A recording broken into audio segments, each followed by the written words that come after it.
Nourriture avariée, cachot pour les malades, distanciation pas respectée, le quotidien dans un centre fermé au temps du coronavirus.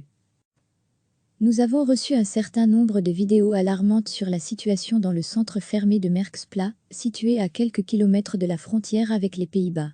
On y voit de la nourriture servie largement avariée, ce 4 avril, un non-respect de la distanciation sociale dans les communs, des matelas mis au sol, pour respecter la distanciation sociale en raison de la présence de lits superposés, la cellule d'isolement /cachot qui est utilisée, lorsqu'un détenu présente des symptômes du coronavirus.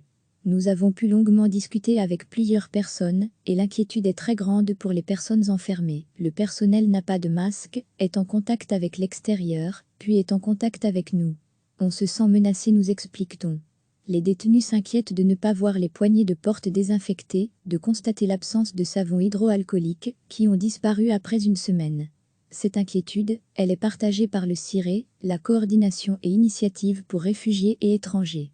On est très inquiet de la situation dans les centres fermés, alors que nous vivions un moment de crise. Habituellement, nous sommes autorisés à réaliser des visites, mais celles-ci sont interdites. Même les parlementaires n'y ont pas droit, explique Sotitan Ngo, la directrice du CIRE. Il n'y a aucune possibilité de vérifier ce que nous disent les autorités. Et les informations sont parfois contradictoires. Ce refus des visites extérieures, la députée écolo Sarah Schiltz le qualifie de particulièrement inquiétant dans un rapport de visite parlementaire. C'est une violation flagrante de l'arrêté royal, qui ne prévoit aucune exception au droit de visite des parlementaires. À ce jour, plus aucun organe externe à l'Office des étrangers n'est à même d'exercer un contrôle sur les conditions de détention et les conditions sanitaires à l'intérieur des centres, écrit l'élu liégeoise après avoir tenté de visiter le centre fermé de Votem, fin mars. Comme le montre la vidéo ci-dessus, et comme nous l'ont confirmé témoins et l'Office des étrangers, lorsqu'un détenu présente des symptômes de coronavirus, celui-ci est placé à l'isolement au cachot, sans table, ni ventilateur, et suivi par un médecin du centre, heure par heure, nous explique la porte-parole de l'Office des étrangers. Soit le médecin décide d'un transfert vers l'hôpital, soit, après quelques jours, les paramètres médicaux redeviennent normaux et la personne retourne avec les autres détenus. Sans aucun testing, dénoncent les associations. Sarah Schiltz pointe également qu'aucun dispositif spécifique d'hébergement n'est prévu pour les détenus présentant une vulnérabilité accrue, diabète, asthme, âge avancé, dépendance à certains médicaments.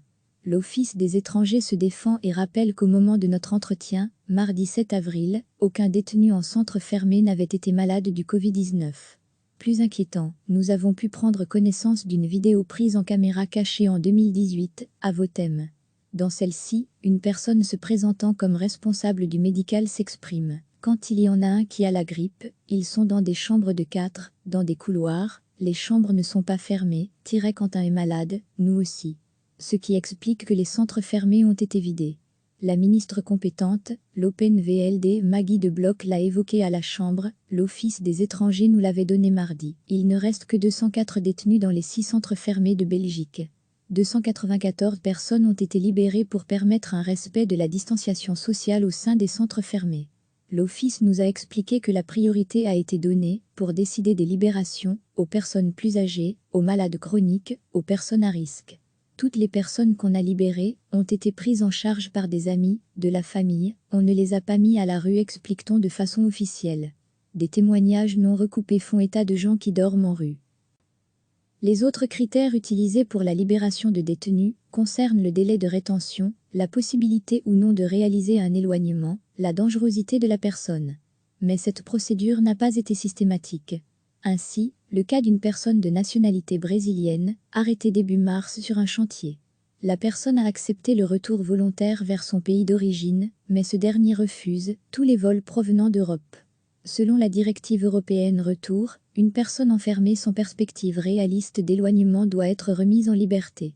Devant la chambre du conseil du tribunal de première instance francophone de Bruxelles, l'avocate de la personne enfermée a invoqué une violation de la Convention européenne des droits de l'homme à cause de conditions de détention qui ne respectent pas les recommandations de l'OMS, risquant ainsi de subir des traitements dégradants ou inhumains. La requête a été jugée recevable et la personne a été libérée. Elle aurait pu l'être sans cette procédure. De façon plus générale, le CIRE, ainsi que d'autres associations, Comme Getting the Voice Out, tous estiment que vu la situation de dangerosité sanitaire des centres fermés, est telle que ceux-ci doivent ouvrir leurs portes et libérer tout le monde. C'est la meilleure mesure, pour respecter le confinement, insiste Sotitan Go, la directrice du CIRE. Il faut le rappeler, ne pas avoir de papier, c'est un problème administratif, pas de justice. On pouvait le voir sur la vidéo ci-dessus, la distanciation sociale est très compliquée à respecter. Nous avons pu voir d'autres vidéos, entre autres au réfectoire, où la promiscuité était permanente. Habituellement, ils sont 4 dans une chambre. Ils sont désormais 1 ou 2, dans une pièce de 20 m2, nous explique l'Office des étrangers.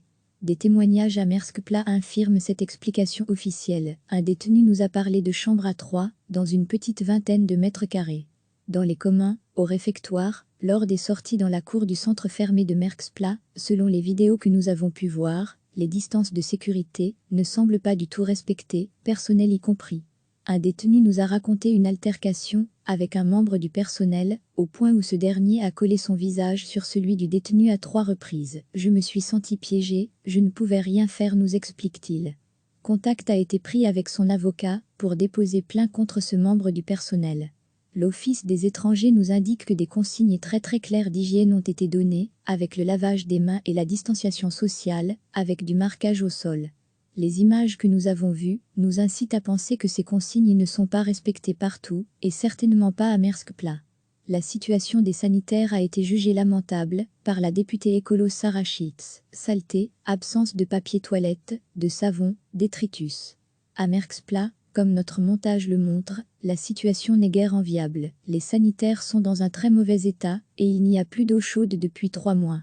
Raison pour laquelle un détenu s'est lavé devant le bureau de la direction pour dénoncer cette situation. Par ailleurs, à Merskpla, comme ailleurs, les visites sont interdites. Celles-ci permettaient aux proches des détenus de leur donner de l'argent, de quoi s'acheter des crédits téléphoniques, des cigarettes. Mais Merskpla n'accepte pas les virements bancaires. Les gens commencent à péter les plombs. Des masques ont été distribués, 2 par détenu. Un détenu s'est filmé arrivant à éteindre la flamme d'un briquet à travers l'un des masques fournis. On pose des questions, on n'a pas de réponse. On est dans la merde, nous a dit un détenu. Voilà très simplement résumé l'état de la situation dans les centres fermés. Recevez chaque matin l'essentiel de l'actualité.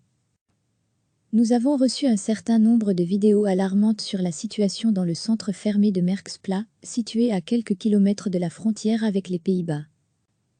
On y voit de la nourriture servie largement avariée. Ce 4 avril, un non-respect de la distanciation sociale dans les communs, des matelas mis au sol, pour respecter la distanciation sociale en raison de la présence de lits superposés, la cellule d'isolement /cachot qui est utilisée lorsqu'un détenu présente des symptômes du coronavirus. Nous avons pu longuement discuter avec plusieurs personnes, et l'inquiétude est très grande pour les personnes enfermées. Le personnel n'a pas de masque, est en contact avec l'extérieur, puis est en contact avec nous. On se sent menacé, nous explique-t-on. Les détenus s'inquiètent de ne pas voir les poignées de porte désinfectées, de constater l'absence de savon hydroalcoolique, qui ont disparu après une semaine. Cette inquiétude, elle est partagée par le CIRE, la Coordination et Initiative pour réfugiés et étrangers. On est très inquiet de la situation dans les centres fermés, alors que nous vivions un moment de crise. Habituellement, nous sommes autorisés à réaliser des visites, mais celles-ci sont interdites. Même les parlementaires n'y ont pas droit, explique Sotitan Go, la directrice du CIRE. Il n'y a aucune possibilité de vérifier ce que nous disent les autorités. Et les informations sont parfois contradictoires. Ce refus des visites extérieures, la députée écolo Sarah Schiltz le qualifie de particulièrement inquiétant dans un rapport de visite parlementaire. C'est une violation flagrante de l'arrêté royal, qui ne prévoit aucune exception au droit de visite des parlementaires. À ce jour, plus aucun organe externe à l'Office des étrangers n'est à même d'exercer un contrôle sur les conditions de détention et les conditions sanitaires à l'intérieur des centres, écrit l'élu liégeoise après avoir tenté de visiter le centre fermé de Votem, fin mars. Comme le montre la vidéo ci-dessus, et comme nous l'ont confirmé témoins et l'Office des étrangers, lorsqu'un détenu présente des symptômes de coronavirus, celui-ci est placé à l'isolement au cachot, sans table, ni ventilateur, et suivi par un médecin du centre, heure par heure, nous explique la porte-parole de l'Office des étrangers. Soit le médecin décide d'un transfert vers l'hôpital, soit, après quelques jours, les paramètres médicaux redeviennent normaux et la personne retourne avec les autres détenus. Sans aucun testing, dénoncent les associations. Sarah Schiltz pointe également qu'aucun dispositif spécifique d'hébergement n'est prévu pour les détenus présentant une vulnérabilité accrue, diabète, asthme, âge avancé, dépendance à certains médicaments. L'Office des étrangers se défend et rappelle qu'au moment de notre entretien, mardi 7 avril, aucun détenu en centre fermé n'avait été malade du Covid-19. Plus inquiétant, nous avons pu prendre connaissance d'une vidéo prise en caméra cachée en 2018, à Vothème. Dans celle-ci, une personne se présentant comme responsable du médical s'exprime. Quand il y en a un qui a la grippe, ils sont dans des chambres de 4, dans des couloirs, les chambres ne sont pas fermées, quand un est malade, nous aussi. Ce qui explique que les centres fermés ont été vidés. La ministre compétente, l'OpenVLD Maggie de Bloch l'a évoqué à la Chambre, l'Office des étrangers nous l'avait donné mardi. Il ne reste que 204 détenus dans les 6 centres fermés de Belgique. 294 personnes ont été libérées pour permettre un respect de la distanciation sociale au sein des centres fermés. L'Office nous a expliqué que la priorité a été donnée, pour décider des libérations, aux personnes plus âgées, aux malades chroniques, aux personnes à risque. Toutes les personnes qu'on a libérées ont été prises en charge par des amis, de la famille, on ne les a pas mis à la rue, explique-t-on de façon officielle. Des témoignages non recoupés font état de gens qui dorment en rue. Les autres critères utilisés pour la libération de détenus concernent le délai de rétention, la possibilité ou non de réaliser un éloignement, la dangerosité de la personne.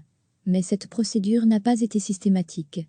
Ainsi, le cas d'une personne de nationalité brésilienne, arrêtée début mars sur un chantier.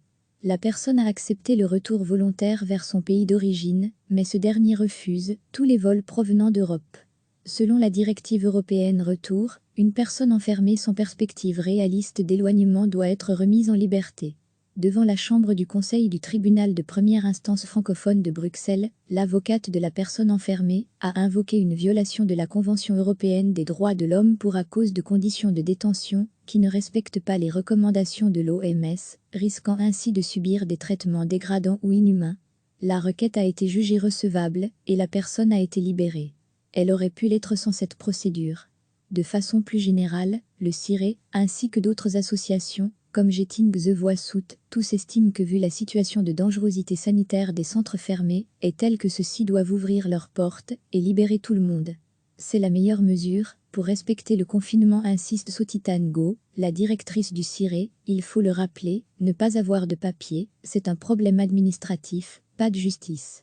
On pouvait le voir sur la vidéo ci-dessus, la distanciation sociale est très compliquée à respecter. Nous avons pu voir d'autres vidéos, entre autres au réfectoire, où la promiscuité était permanente. Habituellement, ils sont 4 dans une chambre. Ils sont désormais 1 ou 2, dans une pièce de 20 m2, nous explique l'Office des étrangers. Des témoignages à Merskpla infirment cette explication officielle. Un détenu nous a parlé de chambre à 3, dans une petite vingtaine de mètres carrés. Dans les communs, au réfectoire, lors des sorties dans la cour du centre fermé de Merskpla, selon les vidéos que nous avons pu voir, les distances de sécurité ne semblent pas du tout respectées, personnel y compris. Un détenu nous a raconté une altercation avec un membre du personnel, au point où ce dernier a collé son visage sur celui du détenu à 3 reprises. « Je me suis senti piégé, je ne pouvais rien faire », nous explique-t-il. Contact a été pris avec son avocat pour déposer plainte contre ce membre du personnel. L'Office des étrangers nous indique que des consignes très claires d'hygiène ont été données, avec le lavage des mains et la distanciation sociale, avec du marquage au sol. Les images que nous avons vues nous incitent à penser que ces consignes ne sont pas respectées partout, et certainement pas à Merskpla. La situation des sanitaires a été jugée lamentable par la députée écolo Sarah Schitz. Saleté, absence de papier toilette, de savon, détritus. À Merskpla, comme notre montage le montre, la situation n'est guère enviable. Les sanitaires sont dans un très mauvais état et il n'y a plus d'eau chaude depuis 3 mois. Raison pour laquelle un détenu s'est lavé devant le bureau de la direction pour dénoncer cette situation. Par ailleurs, à Merskpla, comme ailleurs, les visites sont interdites. Celles-ci permettaient aux proches des détenus de leur donner de l'argent, de quoi s'acheter des crédits téléphoniques, des cigarettes. Mais Merskpla n'accepte pas les virements bancaires. Les gens commencent à péter les plombs. Des masques ont été distribués, 2 par détenu. Un détenu s'est filmé arrivant à éteindre la flamme d'un briquet à travers l'un des masques fournis. On pose des questions, on n'a pas de réponse. On est dans la merde, nous a dit un détenu. Voilà très simplement résumé l'état de la situation dans les centres fermés. Cliquez sur s'abonner pour recevoir les dernières nouvelles.